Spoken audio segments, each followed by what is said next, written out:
So it's a very welcome step that IIT Roper and ICFA are organizing this conference, which is of current relevance because Government of India has launched a digital public infrastructure for agriculture, and the cornerstone of digital public infrastructure is the digital agri stack, which will in a way transform the way farmer avail services from the state and central government, the way farmers interact with the private sector, and the way private sector innovates to provide services and also improve farm incomes and bring prosperity in rural areas. The key idea is that we have a big farmer registry which includes all the farmers along with their plot details, their mobile number and consent-based Aadhaar authentication with 𝐃𝐞𝐯𝐢. And once the farmer has this particular unique farmer ID, which can then be used to access this information based on consent system, all government officials will then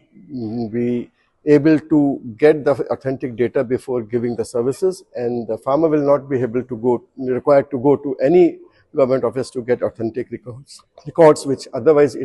she or he has to do it. And then the digital crop survey, which also will ensure that what is grown by the farmer is also available digitally at the right time just after the sowing. So this composite database along with the soil health details of the farmer nutrient content will help a long way in providing very precise extension services to the farmers. And as I mentioned, all the services related to government schemes will be used, channelized through this farmer registry. And once we have the authentic details, the planning of various resources, the procurement centers, planning of and I am getting details of where there could be glut, where there could be surplus of various perishable items, and accordingly mobilizing the resources to ensure that the surplus is taken out and sent to the market where it is required. Those policy decisions can be taken in time, and it will not be a reactive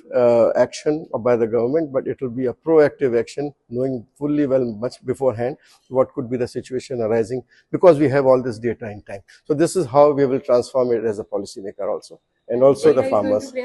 And data is, as we mentioned, the data is the new oil. So this is what is available, which the private sector can also harness based on the consent system, because the individual personalized data cannot be given without the consent of the person. That authentic and very secure systems will be in place, but aggregated data for policymakers, for FPOs, for private sector will readily be available for them to use it for their own purposes and for making their own strategic decisions for their own welfare and further growth.